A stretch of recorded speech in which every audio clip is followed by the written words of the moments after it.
ಕೆಲಸ ಮಾಡಿದ್ರಲ್ಲ 18 ಬಿಜೆಪಿ ಶಾಸಕರು ಅವರ ಅಮಾನತನ್ನು ಈಗ ರದ್ದು ಮಾಡಲಾಗಿದೆ.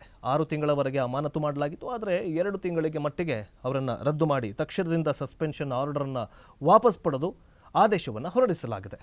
ಆ ಟೈಮಲ್ಲಿ ಏನು ಮಾಡಿದ್ರು? ಸ್ಪೀಕರ್ ಅವರ ಮೇಲೆ ಕಾಗದಗಳನ್ನು ಹರಿದು ಸ್ಪೀಕರ್ ಅವರ ಮೇಲೆ ಸಭಾಪತಿಗಳ ಮೇಲೆ ಎಸೆದಿದ್ರು. ಆ ಕಾರಣಕ್ಕಾಗಿ ಅಂದಿನ ಸಭಾಪತಿಗಳು ಏನು ಮಾಡಿದ್ರು ಅಂತಂದರೆ ಇವರೆಲ್ಲರನ್ನ 18 ಶಾಸಕರನ್ನು ಸಸ್ಪೆಂಡ್ ಮಾಡಿದರು. ಆದರೆ ಈಗ ಸ್ಪೀಕರ್ ಸಿಎಂ ವಿಪಕ್ಷ ಸಭೆಯಲ್ಲಿ ನಿರ್ಧಾರವನ್ನು ತೆಗೆದುಕೊಳ್ಳಲಾಗಿದೆ. ಜೊತೆಗೆ 6 ತಿಂಗಳ ಸಸ್ಪೆನ್ಷನ್ ಏನು ಆರ್ಡರ್ ಇತ್ತಲ್ಲ ಅದನ್ನು 2 ತಿಂಗಳಿಗೆ ವಾಪಸ್ ಪಡೆದು ವಾಪಸ್ ಪಡೆಯಲಾಗಿದೆ. ಬಜೆಟ್ ಅಧಿವೇಶನದ ವೇಳೆ ಸಭಾಧ್ಯಕ್ಷರ ಪೀಠಕ್ಕೆ ಅಗೌರವ ತೋರಿದ್ದ ಹಿನ್ನೆಲೆಯಲ್ಲಿ 18 ಶಾಸಕರ ಬಿಜೆಪಿ ಶಾಸಕರನ್ನು 6 ತಿಂಗಳ ಕಾಲ ಸದನದಿಂದ ಅಮಾನತು ಮಾಡಿ ಮಾರ್ಚ್ 21ರಂದು ಹೊರಡಿಸಿದ್ದ ಆದೇಶವನ್ನು ತಕ್ಷಣದಿಂದ ಜಾರಿಗೆ ಬರುವಂತೆ ಹಿಂಪಡೆಯಲಾಗಿದೆ.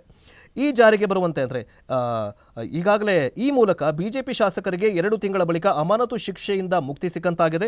ಅಮಾನತು ವಿರುದ್ಧ ಬಿಜೆಪಿ ಶೀಘ್ರದಲ್ಲೇ ಹೈಕೋರ್ಟ್ ಮೆಟ್ಟಿಲು ಹತ್ತಲು ಸಿದ್ಧತೆಯನ್ನು ಮಾಡಿಕೊಳ್ಳಲಾಗಿತ್ತು.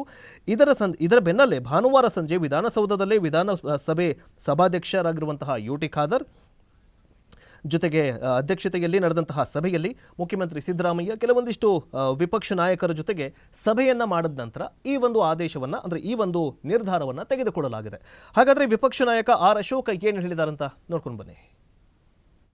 ದೃಷ್ಟಿಯಿಂದನೂ ಸದನ ಸರಿಯಾಗಿ ನಡಿಬೇಕು ಅನ್ನೋ ದೃಷ್ಟಿಯಿಂದ ಸನ್ಮಾನ್ಯ ಎಚ್ ಕೆ ಪಾಟೀಲ್ ಅವರಿಂದ ಹಿಡಿದು ಮುಖ್ಯಮಂತ್ರಿಗಳು ಎಲ್ಲರೂ ಕೂಡ ಪಾಸಿಟಿವ್ ಆಗಿ ಇದನ್ನ ಇಲ್ಲಿಗೆ ಅಂತ್ಯ ಮಾಡೋಣ ಅಂತ ಹೇಳಿದ್ದಾರೆ. ನಾನು ಒಬ್ಬ ವಿರೋಧ ಪಕ್ಷದ ನಾಯಕನಾಗಿ ನಾನು ಕೂಡ ಇವರೆಲ್ಲರ ಜೊತೆ ನಿರಂತರ ಸಂಪರ್ಕದಲ್ಲಿದ್ದು ಪ್ರಜಾಪ್ರಭುತ್ವದಲ್ಲಿ ಈ ಥರದ್ದು ಆಗುವಂಥದ್ದು ಸರ್ವೇ ಸಾಮಾನ್ಯ.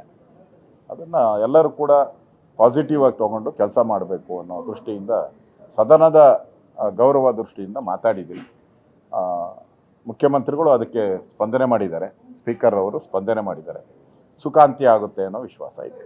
ಎಲ್ಲ ದೃಷ್ಟಿಯಿಂದನೂ ಸದನ ಸರಿಯಾಗಿ ನಡಿಬೇಕು ಅನ್ನೋ ದೃಷ್ಟಿಯಿಂದ ಸನ್ಮಾನ್ಯ ಎಚ್ ಕೆ ಪಾಟೀಲ್ ಅವರಿಂದ ಹಿಡಿದು ಮುಖ್ಯಮಂತ್ರಿಗಳು ಎಲ್ಲರೂ ಸ್ಪೀಕರ್ ಸಾಹೇಬರು ನಮ್ಮನ್ನೆಲ್ಲ ಒಂದು ಮೀಟಿಂಗ್ ಕರೆದಿದ್ದಾರೆ. ಮೀಟಿಂಗಲ್ಲಿ ಏನು ಚರ್ಚೆ ಮಾಡ್ತಾರೆ ಅಂತ ನಮಗಿನ್ನ ಗೊತ್ತಿಲ್ಲ. ಸೊ ಅದಾದಮೇಲೆ ನಾನು ಹೇಳ್ತೀನಿ. ನಾನು ಹೆಂಗೆ ಈಗ ಏನು ಅವ್ರು ಚರ್ಚೆ ಮಾಡಿದೆ, ಏನು ಪ್ರಸ್ತಾವನೆ ಇಟ್ಟಿದ್ದಾರೆ, ಅದು ಏನು ಹೇಳಿದೆ, ನಾನು ಅದನ್ನು ಮಾತಾಡೋಕ್ಕೆ ಬರೋಲ್ಲ.